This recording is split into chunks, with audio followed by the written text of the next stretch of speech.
when Steve and I left Fox, right? I left with like 13 months left on my contract at Fox. I didn't know if I was ever going to get another television contract. Turns out that we were both sort of in demand, which was great. Hadn't planned on it. We talked to NBC. We talked to CNN. We had decided to split up. It's not like we needed more time together. And but I'll tell you, I know for a fact that the brass at NBC called around to different shows and said, "Hey, would you use Jonah Goldberg? Would you like it if we got Jonah Goldberg here?" The idea that they didn't do that for Ronna McDaniel, which is, if I'm going to believe Joe Scarborough and Rachel Maddow and Chuck Todd, and I have no reason to believe that Chuck Todd would lie about any of this, and I don't think Scarborough or Maddow would, but I trust Chuck more than I trust, whatever. Let's just say, take them all at their word.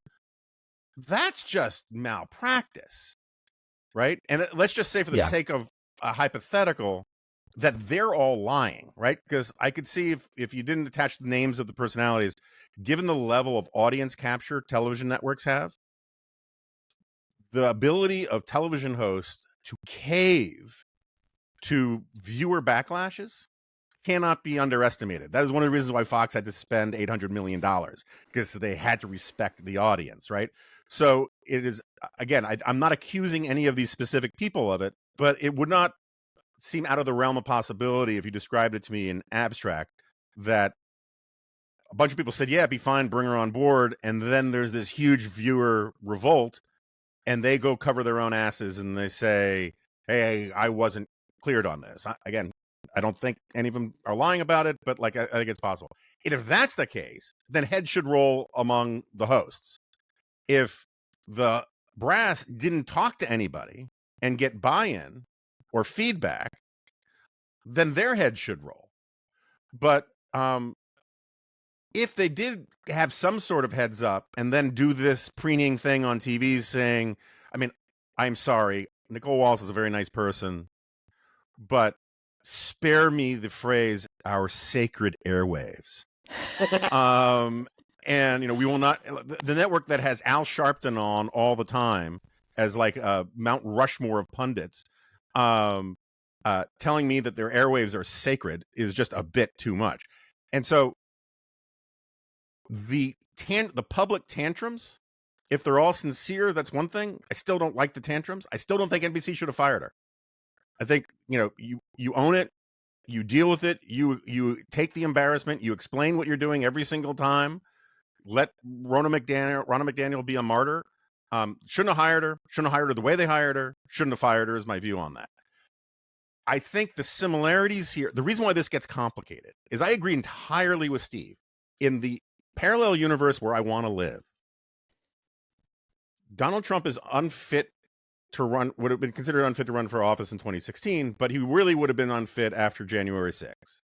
And it would just simply have been, this was like the night of the long knives. This is completely unacceptable. These people should be shunned from public life, as the Amish say.